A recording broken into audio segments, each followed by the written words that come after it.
में क्या हालत है।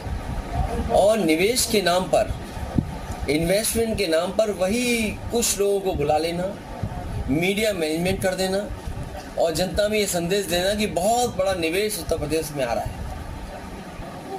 निवेश के कार्यक्रम में जहां प्रधानमंत्री आए, मुख्यमंत्री हों, देश के मंत्री हों और ये भरोसा दिलाएं कि निवेश उत्तर प्रदेश में आ रहा है, तो कम से कम अब 7 साल बाद सरकार को बताना चाहिए कि उनके निवेश के आने से इतने नौजवानों को रोजगार और नौकरी मिली है और इतने रुपए का निवेश जमीन पर पहुंच चुका है। लगातार सरकार झूठ बोल रही है और जो चंडीगढ़ में हुआ है, ऐसे बोर्ड की लूट कहीं नहीं देखी होगी, जहां सुप्रीम कोर्ट के भी, माननीय सुप्रीम कोर्ट से जो संदेश आया है, जो जिस तरह से बातें हम और आपने देखी और सुनी है, सोचिए क्या ये चुनाव हो रहा है? क्या भारतीय जनता पार्टी बोर्ड को नहीं लूट रही है? ये भारतीय जनता पार्टी दल नहीं है, एक गैंग टाइप बन करके काम कर रहा है।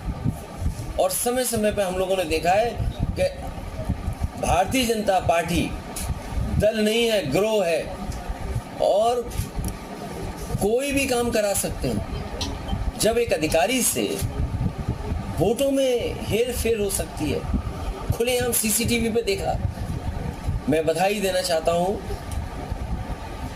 सुप्रीम कोर्ट को, जिसकी वजह से कम जनता के सामने सच्चाई आई है। और बधाई उन लोगों को भी दूंगा जिन लोगों ने आखिरी वक्त तक वो लड़ाई लड़ी।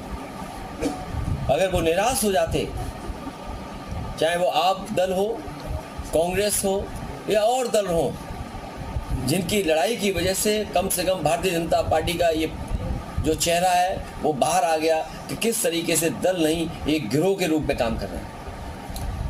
अखिलेश जी, राहुल गांधी जी की यात्रा का 2 जगह आप शामिल नहीं हो पाए।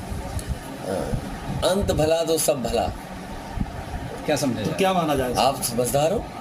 गठबंधन होगा या नहीं? शीट शेयरिंग को लेकर होगा। विवाद छिड़ा हुआ है और कोई विवाद नहीं है, आपके सामने सब चीजें साफ हो जाएंगी बहुत जल्दी। इंचार्ज पांडे जी ने कहा है बीएसपी के लिए कि उनके लिए अभी बात सब पुरानी हो गई। अरे आपने दरवाजा बंद तो नहीं कर दिया? कितनी पुरानी बातें बता रहे हो। मैंने आपसे क्या कहा, कितना अच्छा सवाल पूछा, कितना अच्छा जवाब दिया मैंने, और उसी में से आप सब कुछ निकाल लो। आपकी पार्टी की अंत भला तो सब भला। शेरवानी ने समाजवादी पार्टी छोड़ने की बात करी है और वो कह रहे हैं कि पीडीए को जो है बर्बाद कर दिया है, पीडीए में कुछ नहीं है। अखिलेश यादव गठबंधन आपका नाम लेकर के निशाना साफ। कोई बात नहीं, ये राजनीति में कई ऐसे मौके आते हैं, लेकिन समाजवादी पार्टी की कोशिश रहेगी कि लोगों को जोड़ना, लोगों को साथ लाना। अगर पार्टी में कहीं कुछ नहीं कभी दे पाए तो समय आने पर बहुत से लोगों को देने का काम पार्टी करेगी। किसान आंदोलन चल रहा है, किसान दिल्ली कूच के लिए जा रहे हैं। एक सेकंड रुक जाओ, नहीं हो पाया। ये क्यों सोचते हो आप? मैं कह रहा हूँ पत्रकार साथी, क्या बात मैंने कही उसी में तो सब कुछ निकाल लो और 2 घंटे बाद सब पता लग जाएगा। जहाँ कांग्रेस अपनी सीटें मांग रही थी वहाँ तो आपने घोषणा कर दी थी।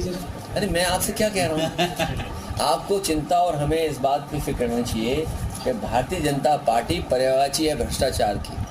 ये नहीं दिखाई दे रहा हमें? अच्छा, स्वामी प्रसाद जी ने नई पार्टी बना ली है, क्या इंडिया में उन्हें जगह मिल पाएगी इंडिया गठबंधन में? देखिए, इंडिया गठबंधन बहुत आगे बढ़ चुका है। सर, मुरादाबाद में लोकसभा में पुराना घर ही रहेगा या कोई नया चेहरा आ सकता? कहाँ पर? टिकट मत बांटो भाई। परीक्षा लिखी है, सरकार ये बताए कि 1 लाख बच्चों को 100% नंबर मिल गए, तो क्या सरकार नौकरी देगी उनको? 60 लाख बच्चों में जो परीक्षा लिखी है और जगह जगह से सूचना आ रही है, चाहे महोबा हो, इलाहाबाद हो, मुरादाबाद हो, आपका मेरठ हो या उत्तर प्रदेश के किसी भी कोने में जहां परीक्षा हुई है, सोशल मीडिया पे देख लें या खबरें छोटे अखबारों की देख लें, पेपर बड़े पैमाने पे लीक हुआ है और लोगों ने 10 मिनट में 15 मिनट में पूरे आंसर्स लिख दिए। अगर 60 लाख पे 1 लाख बच्चे। तो अखिलेश यादव कह रहे कांग्रेस के साथ गठबंधन होगा, थोड़ा इंतजार कीजिए, अच्छी खबर आएगी। अंत भला तो सब भला, 2 घंटे में खबर आ सकती है।